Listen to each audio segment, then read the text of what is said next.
Well, at first I didn't know if I should come because at heart I'm a little data guy. And I didn't know if I really had much to say to big data. But then when I started thinking about it more, I thought, oh, I could use the slides from that talk and some slides from that talk and that one. So I probably have too much now. But we'll rush through this. The good news is it's almost all pictures. Our brains are full after 2 days, so this is the comic book edition. We'll just look at some pretty pictures. I must say it's a pleasure to be giving a talk in the Duncan Luce conference room.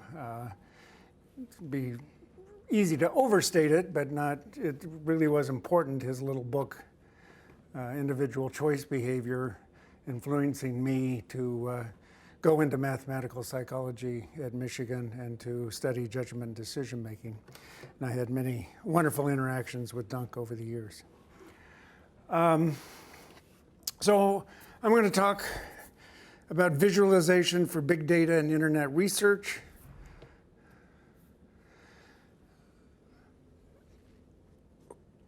A long time ago, I was at another university and walked past an econ lab, a computing lab, and I looked in and they had a sign, and I wish I'd stolen the sign. Over the computers it said, "Think first, regress later." And so that's my first message, is think first and then scrape later to you big data people. What does scrape mean? I know this is very basic, but I feel I can't understand the whole thing without knowing. So I once was doing a class study and we wanted to see if wine ratings that got 90 or above, if there was a price jump from 89 to 90. Interesting class project. So we went to one of these wine sites and we just wrote a program in Python to get all of their wine ratings from their database. So we just scraped them all out of their database and got hundreds and hundreds, and then did a statistical analysis of those. So that's like scraping. The other things I live in Boulder, Colorado, and through a meetup group, Analyze Boulder, I've been hanging out with some of these big data people. The Twitter analysis people are in Boulder. And they can just reach out and grab the last 500 million tweets that went by. That's scraping. You have to know how to program to scrape, right? Yes.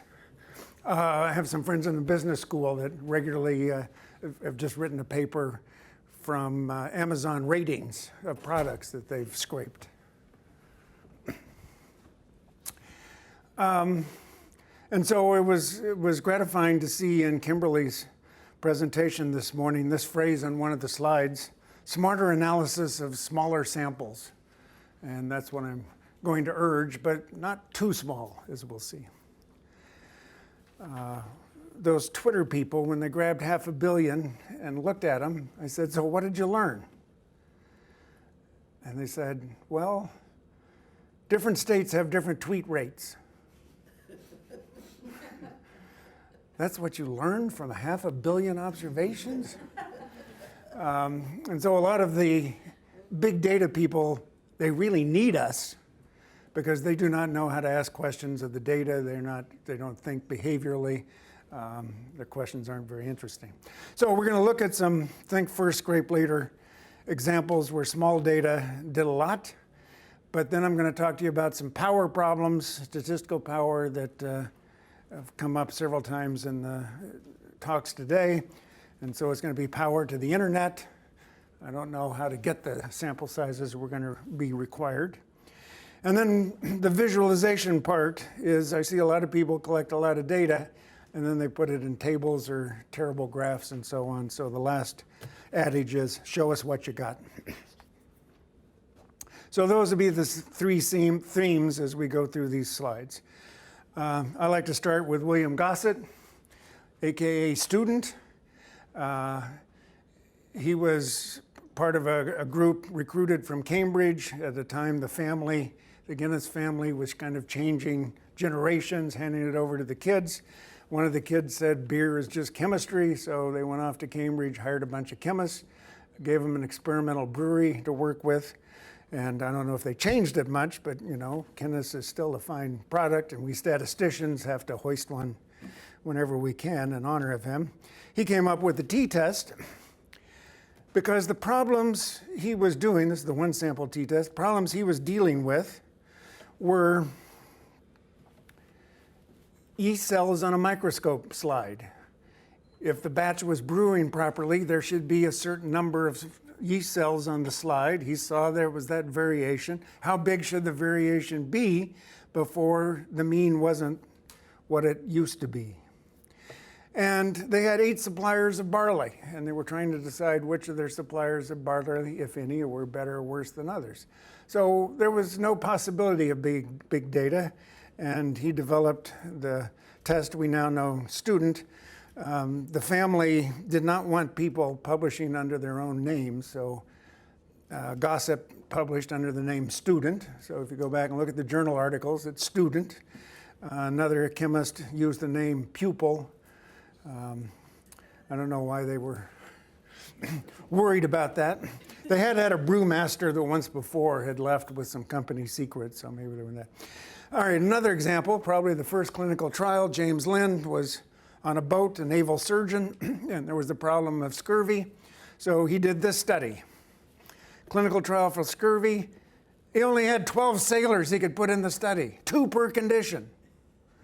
And they did these various things. I don't know if they had to tie them down to have them drink a half pint of seawater. But as we all know, at the end of the voyage, the 2 sailors who had gotten the daily ration of 2 oranges and a lemon, and then pretty good were the ones who got a quart of cider, and the others not so good. And so he figured out what was the problem with scurvy in this N equal 12. Did it kill any of them? I don't think so. I don't think so. Because 6 spoonfuls of vinegar a day doesn't sound very healthy. No. Do you have a theory? Or was he just trying? Do you have a theory about what it might be? I think he had collected a lot of, they had some theories, but they just collected a lot of anecdotal stories of what had worked or not, and he put them to the test. Glad he didn't have bleeding. I mean, that was Yeah. Another small data problem where they would have been better off had they used all the data, but they even had a small data and then reduced it even further. This is the O-ring damage for the booster rockets for the space shuttle. And they were contemplating launching the Challenger out there at the big red dot, which is way beyond any data they had. And they were furiously trying to figure out, any of us who had been given those data would do a little extrapolation, would be worried about the extrapolation, but would be real worried about pressing the go button with that live people in the shuttle. What they did, this was the early days of the internet. They were faxing PowerPoint slides back and forth. They decided to make it simple. They would focus on the 2 cases that had the most O-ring damage, and one happened on a warm day and one happened on a cold day, so they decided temperature was not related to O-ring damage without ever making that graph. And of course, you all know the shuttle blew up. Another source of small data, medical records are more and more online, and patients can get them. Here's my anemia, and that data point is 4 years ago today. I had a total knee replacement, a brutal total knee replacement. If you've ever seen videos, you probably don't want to watch videos. It's not the scalpel stuff. I mean, they use chainsaws and so on. And I lost a lot of blood, and the doc knew I had my iPad there. I was going to come in and take some blood, and I'd get on an hour later and I'd see what the results were, and I saw what was going on here. This was actually the day before, so I'd rebounded a little bit, so they decided I didn't need a transfusion after all, and they would let me go home. But in case any of you haven't experienced anemia, my family will tell you it makes you real grumpy. And I was grumpy with the docs, and I was trying to figure out when I would get back to normal. And I kind of tricked them into doing a few more data points. I wanted more data points all along here. I'm a data person, but that was all they would give me. And that particular example is probably not that important, other than there's lots and lots and lots of small time series like this that we all have access to.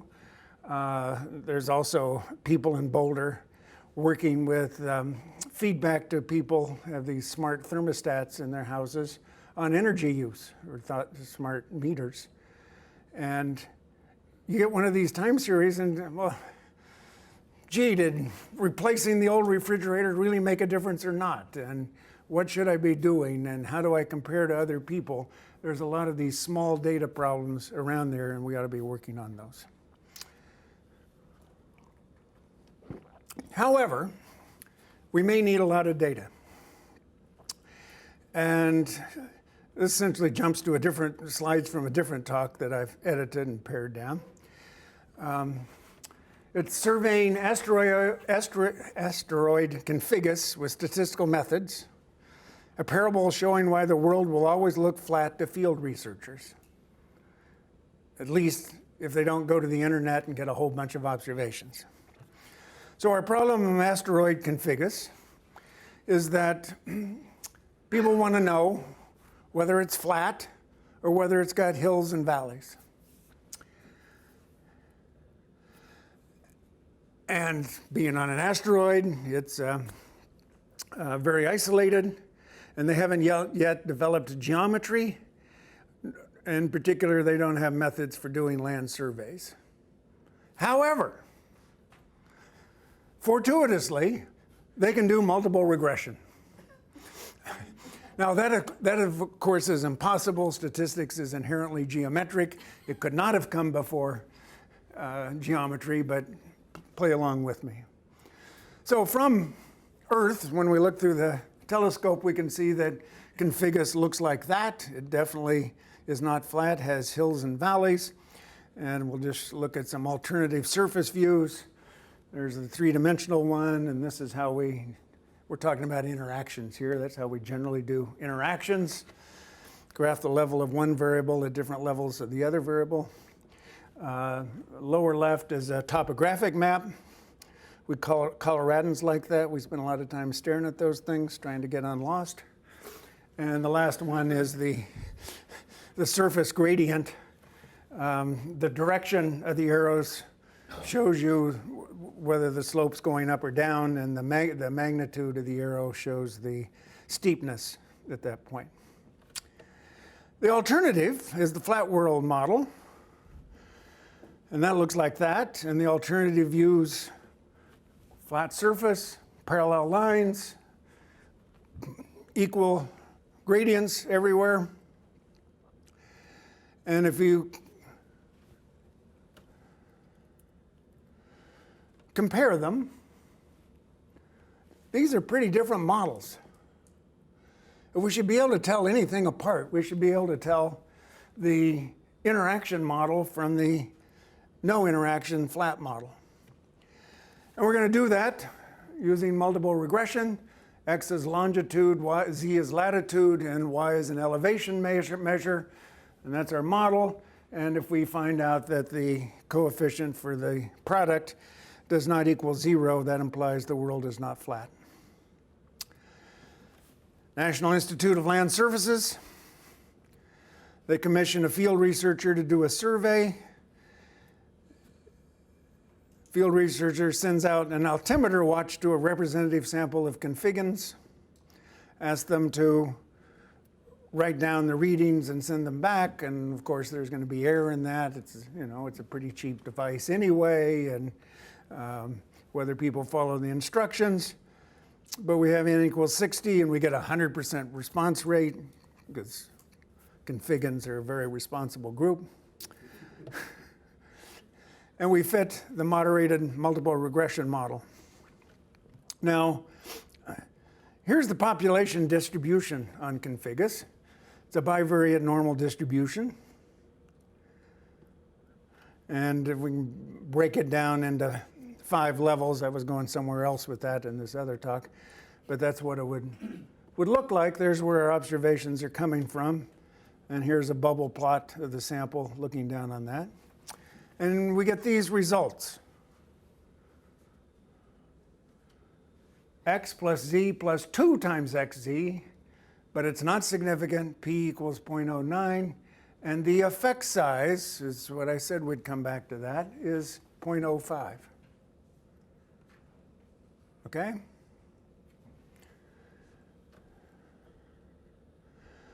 What happened is that the representative sample puts most of the observations where configus is flat. There's that broad valley in the middle, and that's where most of the people lived. Or where you can see where the gradients are, is where most of the people are. So it was very hard to see the hills and valleys because our representative sample didn't obtain very many folks from the hills and valleys. Fortunately, the Configus Science Foundation, CSF, knows that there's 12 altimeter watches left over. It awards a small grant to a laboratory-trained researcher who uses optimal design.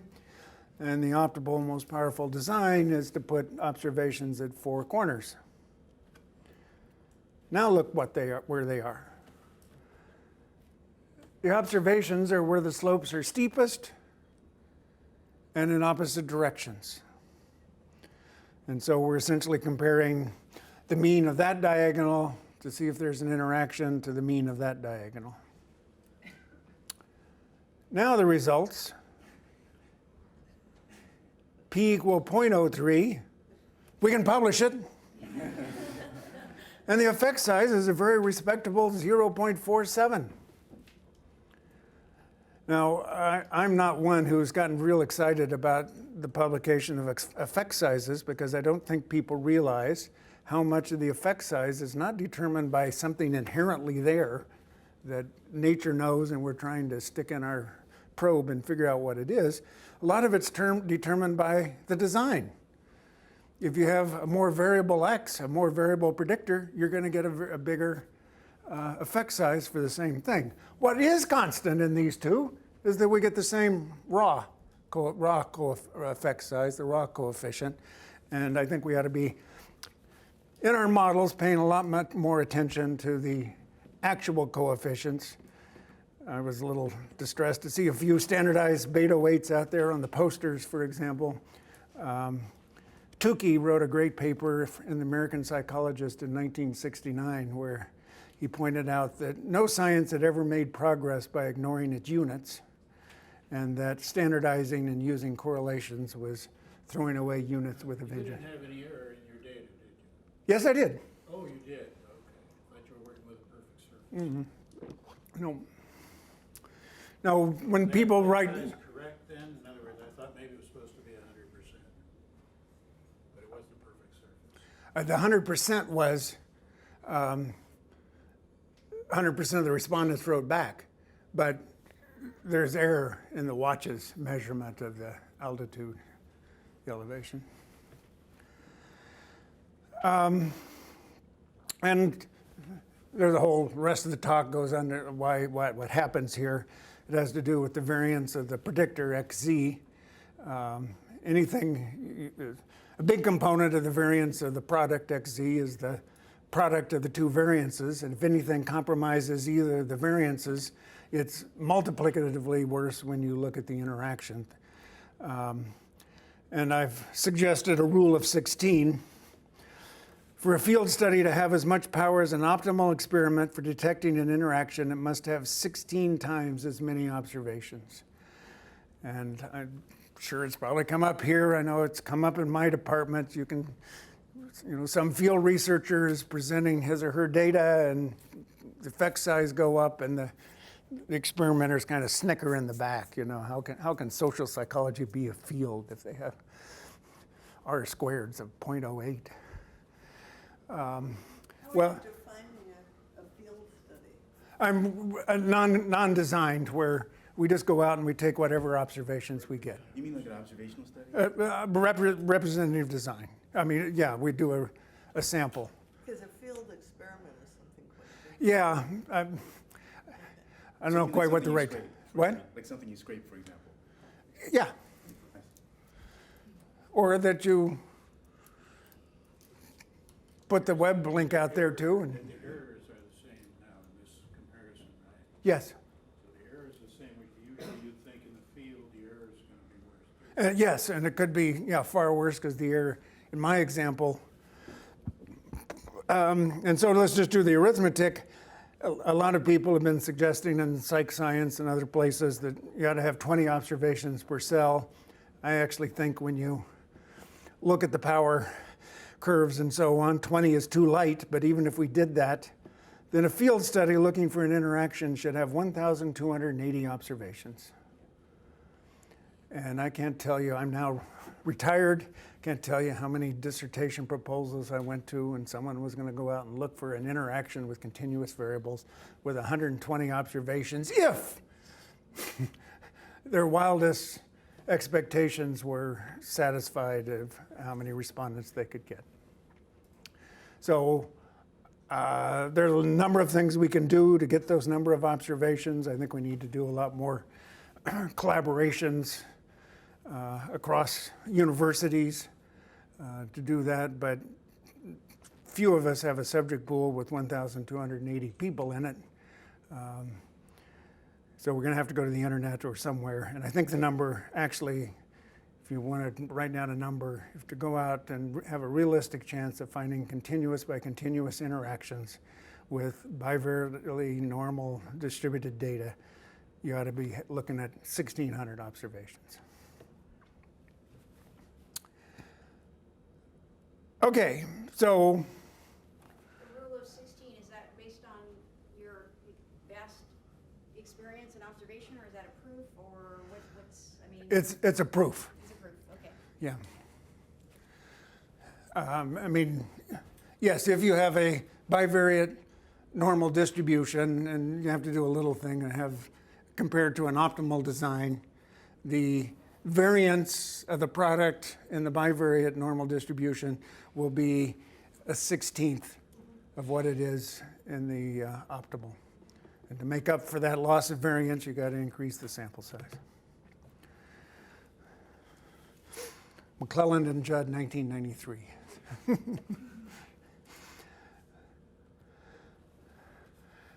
Okay, so we looked at small data can sometimes be a good thing, and particularly even in this situation, if you can design it instead of just, you can put things on the web that are designed, as Ulf just showed you with the Wextor. You don't have to just go out and get whatever you can. You can assign people to different conditions and experiments. And then, but in many cases, we're going to need the internet, so power to the internet. And the last thing is, show us what you got. These are data from the Crimean War of some time ago. The Crimea can't seem to stay out of the news. And Florence Nightingale grew up with in a family that encouraged social consciousness, and she had a lot of tutors and training and so on. Went out and worked in the hospitals in the Crimean War, and quickly realized the most dangerous place to be in the war was in the hospital. You were safer on the battlefield than in the hospital. And the generals had collected these data. They were published. There were actually pages and pages of these data, but they didn't get it. And Florence Nightingale was very frustrated. So she made up this graph, still called the Nightingale graph, sometimes the Rose graph. It's a beautiful piece of work. The orange are deaths from wounds in battle, deaths from other causes, getting crushed by the carts and things like that. And these were the deaths from disease in the hospital. So the actual number of deaths is proportional to the area? Yes. So it's proportional to the area, which is another great thing. So with counts, we ought to be thinking about doing a square root transformation. That's the square root. from the center to the edge is the square root. Because radius is pi r squared, so the radius is the square root of the number of deaths. Great graph, and the generals got it. And it changed nursing, it changed what the generals thought and everything. She actually published her own small book, because there was a huge, how governments do reports and commissions after wars to figure out what went wrong. And they had this big book and no one was paying attention to it. With her own money, she published a small booklet of 2,000 copies and had these graphs in it, and the generals got it. This is John Snow's famous map of a cholera outbreak in London. It's maybe a little hard, we'll see some close-ups of it, but this is bar graphs imposed on a map. This is the number of deaths at those various locations. He went there at the cholera outbreak and worked with a local minister who knew all the people and could give him a lot of background, and located the problem as the Broad Street pump was the source of the cholera. A baby with cholera had died in the basement of at the intersection there, right near the pump, and was probably the source of the cholera outbreak. But then there's some exceptions. There was a death over here, and there's a lot of other wells. You may need to see this map closer to see those. But it turned out that woman was known to have preferred the taste of the water from the Broad Street pump and walked past the other pumps to get her water there. And then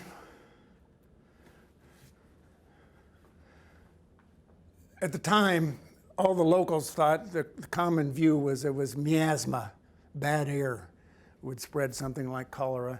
So as soon as these cases occurred, people moved, they left. They didn't want to breathe the air.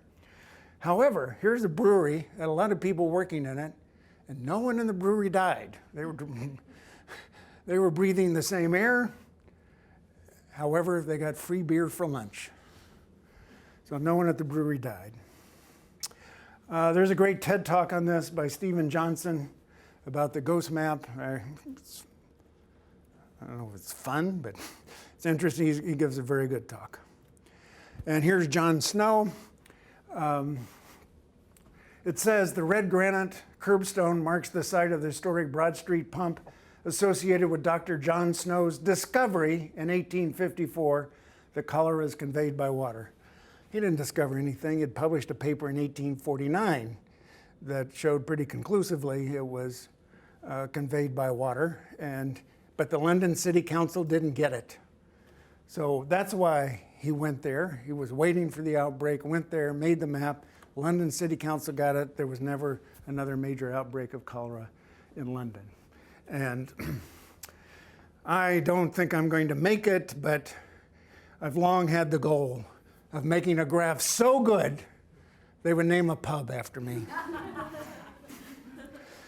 And if you're in London, it's a short walk, a little over a mile from the Florence Nightingale Museum, where they have some of the originals to the Johnstone pub up there. Another very famous graph that many people have seen, many people believe to be the best graph. And again, nothing was learned from this. Charles Minard was a French engineer, and in retirement, he was strongly against war. And he made this graph and a number of other graphs, but I don't think anyone got it looking at the tables. But here is Napoleon's army as they marched off to Moscow. The weather was terrible. As indicated down here, they came back. Each time they cross a river, the line constricts quite a bit. Crossing rivers was a very dangerous thing in the cold, and this is how many made it back. Very strong indictment of war. And again, nothing was discovered.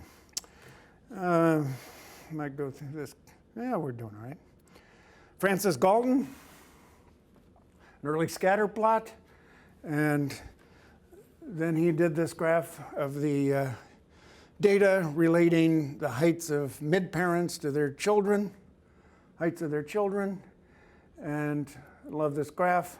There's the children. Those are the actual data. The orange line, that's the mid-parents. If it had been a one-to-one transmission, it would have looked like that.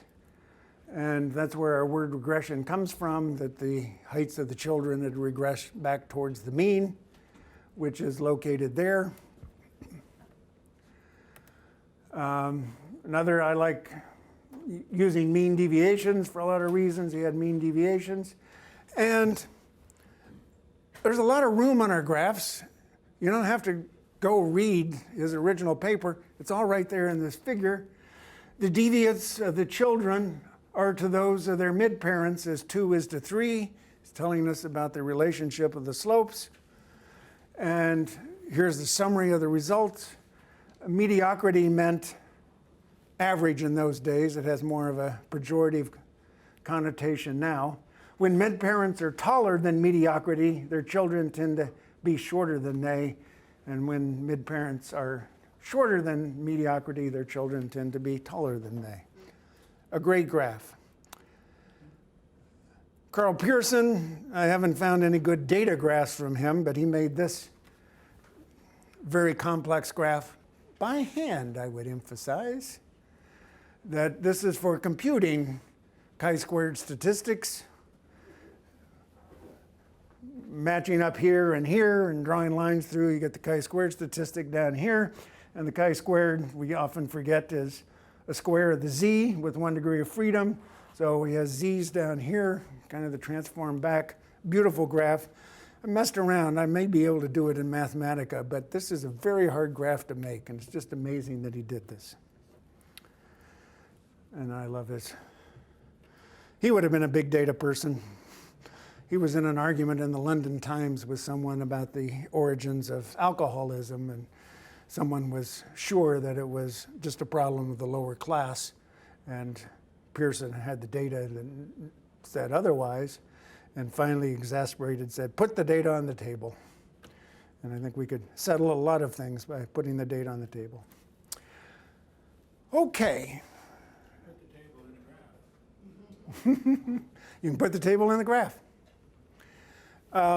Let's jump forward. Those graphs were from what Michael Finley has called the golden age of statistical graphics. They were all between 1850 and about 1890, all done by hand. Now that we all have powerful computers in our laps and on our desktops and so on, what kind of graphs do we get? I'm going to show you one that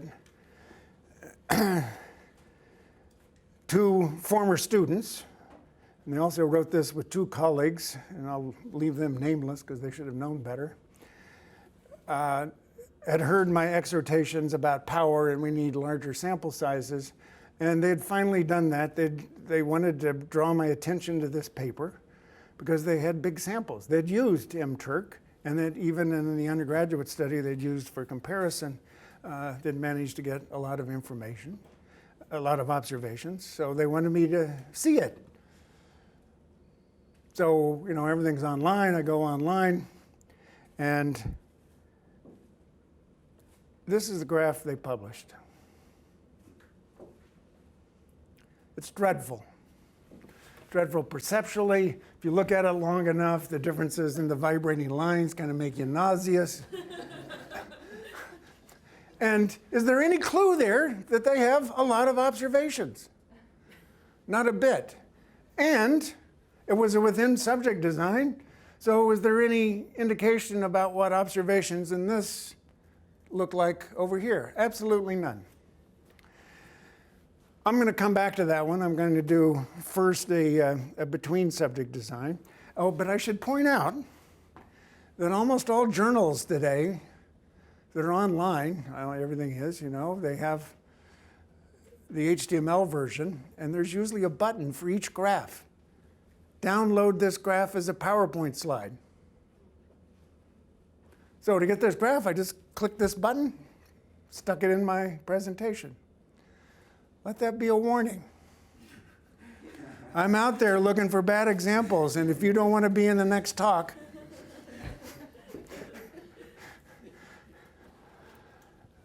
this is the one I'm going to talk about. This is the first time I was working on a talk along these themes.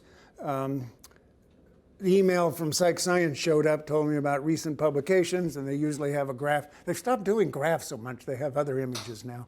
I think they got embarrassed by the graphs. But this was in the email. And I think this is dreadful. There is nothing, I contend, on here that you want to know. It takes up a lot of space. If actually, there's the adage that picture's worth 1,000 words. I've counted the number of words that a typical graph takes up in our, I'm a nerd, takes up in our journals, and it's about 750 to 800 words. Is there 750 to 800 words of information in this graph? No. There's 6 means and some standard errors. But this was done some time ago. You're not interested in the absolute levels unless you know the conversion rate between dollars and euros. Often I do, because we have bank accounts in both countries. We have to worry about these sorts of things. And it's changed since this study was published. So we're not interested in the absolute levels. What about the errors? Somehow we got this notion that these error bars allow us to tell statistically significant differences. But I've done this. I did it with the faculty at Colorado. One person who taught statistics and wrote the formula on the questionnaire I sent around was able to get it right. Is this a significant difference?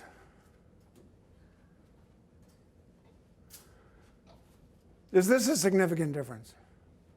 How about this one? The error bars just don't quite overlap. Yeah? Wrong. There has to be about a standard errors difference between the ends of the error bars. This is a paper by Jeff Cumming. He's also done similar studies showing that no one can get it. That's how far they have to be apart to be significant. On the left at 0.05, on the right, the standard gap has to be about 2 error bars to be 0.02. So, and I've done this many places, and I even have an online one where you can move the bars to get just a significant difference, and no one gets it right. They always underestimate it. So none of us can read them. Why do we fill up our journals with them? That we should be seeing the data. And someone beat me to it. I found this great little example. It's cut off. It's in PLOS Biology. All of these different data sets produce the same bars and the error bars. This is what we think is hiding behind those bars. Here's one where there's an outlier, and the difference is due mostly to that outlier. Here's bimodal distribution, and here's unequal n. We tell people in experimental design, don't confound things. Error bars confound the variability in the data with the number of observations. And there's no way to look at the error bars and tell those apart. So here's the unequal n. Greater variability here than here, but because we have a bigger n here, the standard errors come out to be the same. So there's no way we can read it. Why do we do it? Well, we'll look at some better alternatives in a minute. How did we get in this state? I think I know, because when I was a kid, young assistant professor trying to publish a journal article, you sketched out the graph by hand, and you took it to a draftsman. It was always a man. And the one we used was in another department, and he was always grouchy. It wasn't a pleasant thing to go there. I'm sure you see you're shaking your head. Yes, you've been there. And he would, use his devices and stencils and so on, and you would come back a week later and get a graph, and then you took a photo of it. You had to send in an 8 by 10 glossy black and white photo of your graph to the journal when you submitted your article. And think about what the incentives are. You get the graph back from the draftsman, there was a mistake. So now you had to do it again, and now you're at the back of the queue, and now he was mad at you for coming back, so instead of a week, it was 2 weeks, and then another week or two to get the photo, and so we made our graphs as simple as possible, so there would be as few mistakes. Well, along came computers, and the programmers in Microsoft said, oh, that's what they want to do. They want to do these bars with error bars. We can do that. And they wrote the program, and that was trivial for them. So they said, well, what else can we do? Oh, let's give them some fancy 3D color graphs. I worked a lot of time with some behavioral economists, and they said, you have to have real incentives, or people don't really try. So here's $20. And I'm going to show you a 3D column graph produced by one of the Microsoft programs. And I'm going to ask you 2 questions. And you need to write it down, so you can't wait till you heard me reject other answers. If anyone can answer the 2 questions correctly, I will give you the $20. Say you have to offer us 5,000. Offer 5,000 and we'll give you the right answer. If someone would like to fund that experiment, I would be happy to run it. I'm only possible to fund a $20. Okay, the graph I'm going to show you, the columns, there's green columns, red columns, and blue columns. All of the green columns are the same height. I want to know the numeric value of that height. Okay? Height of the green. What? Height of the green. Then for each green column, there's a corresponding blue column. And they're labeled A, B, C, and D. I want to know for which of the blue columns are they taller than the corresponding green column. Can you repeat that last question? I'll just show you and get started. How high are the green ones? And which blue columns, A, B, C, D, are higher than their corresponding green columns?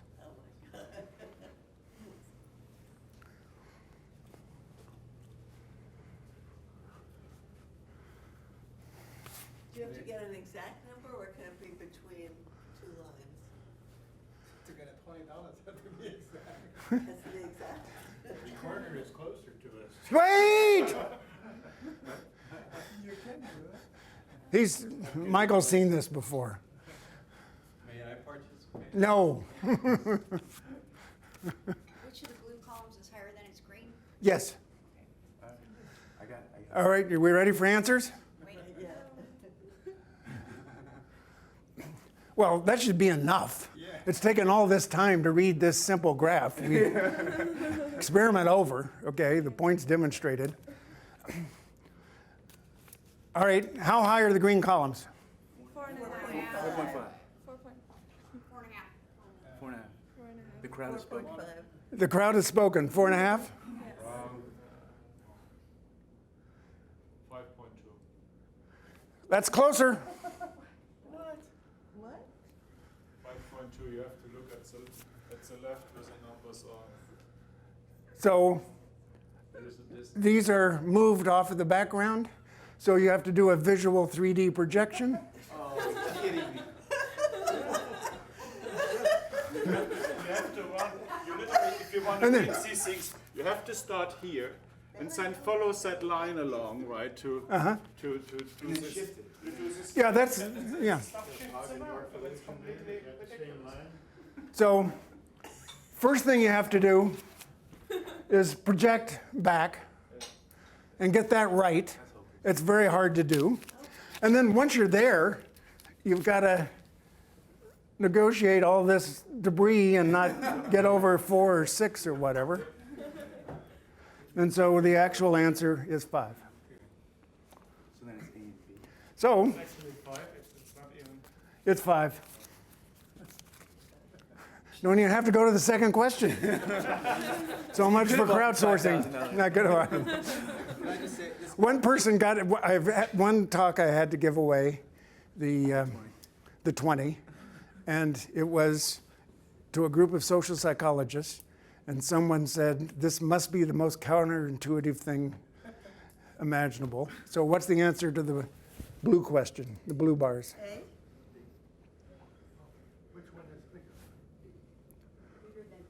So A, we all agree A's Gotta be. taller than Yeah, green. sure.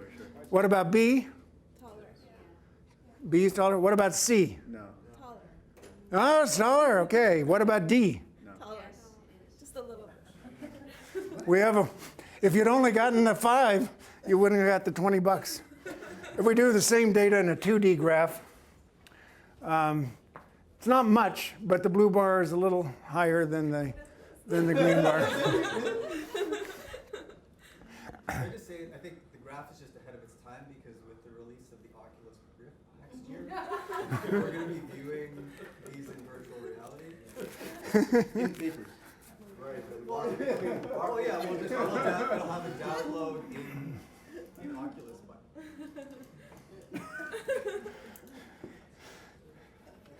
But even here, the programmers give us high contrast where it's not needed, and where we want to make the distinctions at the top, there's low contrast. And they do the shading within column, not across column, so it's impossible, terrible.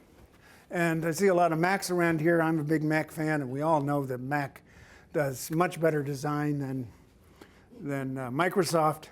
So I got into Keynote and pressed their 3D button, and I got that.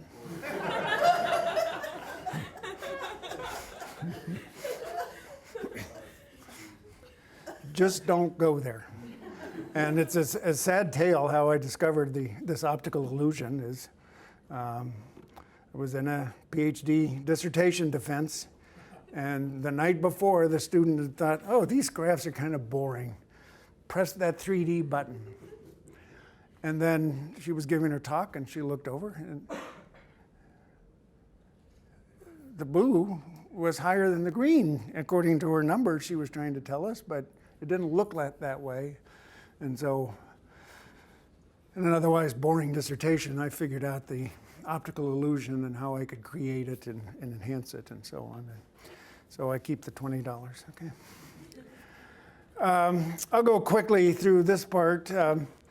So I've started thinking about how we can do a better job of displaying data from very simple two-group comparisons instead of having those bars. And this is the problem we have. We assume data are coming from two distributions like this. And we would like to both see the data, see the assumptions, see the statistical tests.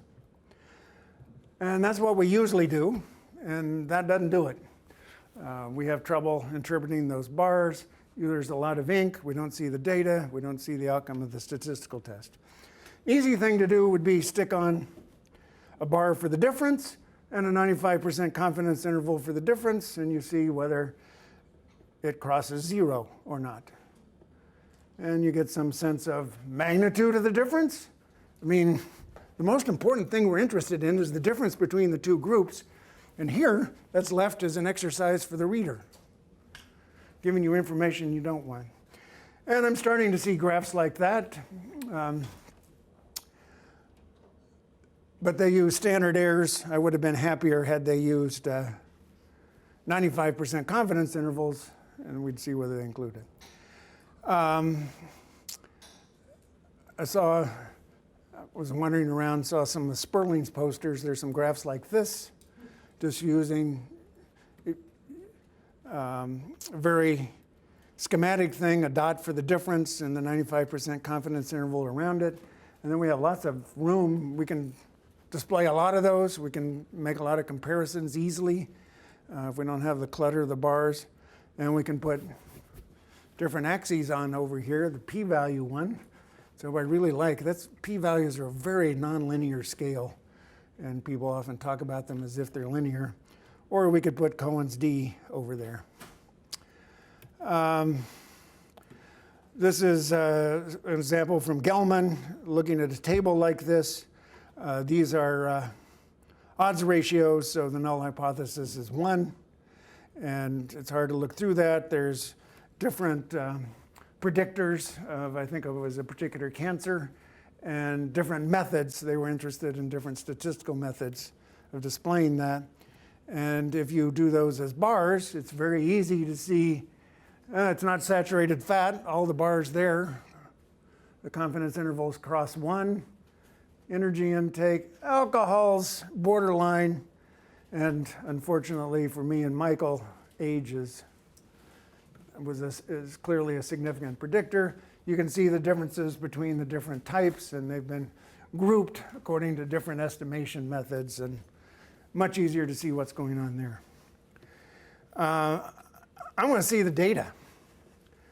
This graph takes up the same room as those bar graphs, and yet we see all the data.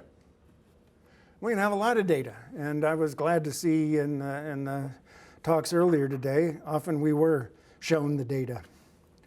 And we could put confidence bands around that to help us understand whether it's significant or not and where the mean levels are. We can see whether there's outliers, whether it looks like there's heterogeneity of variance. Things get really carried away, we have too many observations, then we can use box plots. I'm not a fan of box plots for reporting statistical results. Tukey developed them for exploratory data analysis. But when we do statistical tests, we're not testing the medians and the interquartile ranges. We're not doing tests using those. We're doing tests using means and standard deviations, so it might be better to do those. These are standard error violins. An important assumption in comparing two groups, whether you're using non-parametric methods only relax the normality assumption, is that equivalent percentiles are equally distant apart. And we can test that by plotting one group against the other in the rank order. The topmost observations in both down to the bottommost observations at both. And according to the assumptions, they should be on a straight line parallel to the diagonal. And the distance to the diagonal is the size of the mean difference. And again, we can see a whole lot of information there. Cleveland has suggested using percentage plots. I don't quite like those as much, but you can get a lot of the same thing. We could also do normal quantile plots of each group, and the points should be on the lines predicted for a normal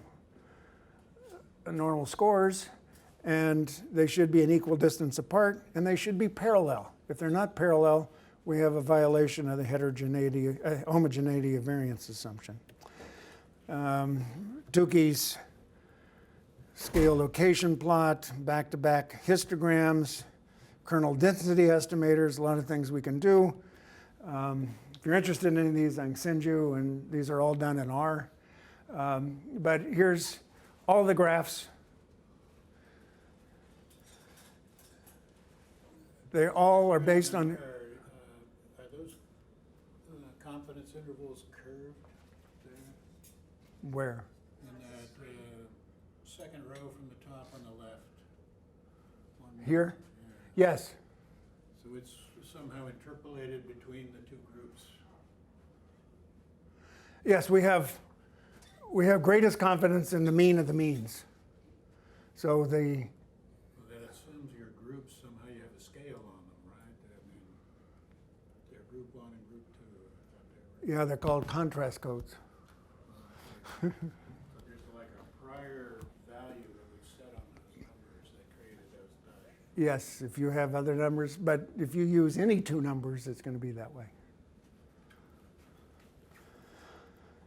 Okay, then I generated some data where their variances are heterogeneous. And do you get any clue to that in those top row of graphs? Absolutely none. No hint what's going on. The difference isn't quite significant anymore, but why? And you don't see it over here. But here and here and here, you can all see that this group has much more variability than this one. You get the non-parallelism here and here. It's easy to see something as amiss. How about an outlier? Any hit in the outlier in that top row? None whatsoever. But it's easy to see the outlier in these other plots and how they mess them up. And so we should get rid of bar charts and replace them with some of these other things. In fact, there's room to have several of them. One showing the data, one showing the tests of the assumptions. What program are you using to R. get these more detailed graphs? R. R? R, the stat language R. So I'll return to this one briefly. They were kind enough to give me the data, even though they knew I was going to be talking to you and some other groups about their data and their graph, not their data so much as their graphs. Here are the data underlying that. There you can see they had a lot of observations. Still see the means. We can highlight those, and we can see how much variability there is within the different levels. Pretty cool. Here was their statistical report. As can be seen, and if you can see any of this, more power to you, participants strongly preferred the positive over the negative ideologies, huge F, effect size 0.7. Within the negative ideologies, participants also preferred AS over SEG, effect size 0.5. And then there was this, with this large sample size, they got a significant result, but the effect size was only 0.04, as can be seen. Well, let's see it. These are simply, these are within participant data. So we get a mean positive score for each person and a mean negative score for each person and plot them. And we're essentially looking at the different scores. If their statement is true, positive is preferred to negative, the point should be above this diagonal line. And the more the points are above this diagonal line, the bigger F and the bigger the effect size. Also, we can see the correlation between the positive and the negative, which is negative here. Surprised them, they'd never looked at that. And following Galton, there's a lot of blank space in this graph. We can fill it in with some interesting stuff. We can report the statistical results there so someone doesn't have to go back and look for it. And here's the correlation is minus 0.36. And there's room. The only really assumption we need for the test of the different scores is normality. And there's a normal plot which shows that the tails were thicker. Their errors had thicker tails than we would have expected. I don't know if that's a serious problem, but I think they ought to go look at that. And of course, neither they nor any reader are going to look at that if what they have was that first nauseous bar graph. Here it is for the other one. I'm almost done. Assimilation versus segregation. Now we have a positive correlation between the two negative scores and negative ones. That's pretty interesting. And again, more points over there, but it's somewhat weaker effect. And you can see the different pattern. And then finally, that very weak one. It was significant, but look where the mean dot is. It's barely over the diagonal line. There's barely an effect that got it from having a large sample size. So instead of that first ugly, nauseous bar graph, you can have that, which does answer the question, as can be seen. We can see exactly what was going on in terms of how they analyzed the data. Thank you for your patience. May you make great graphs.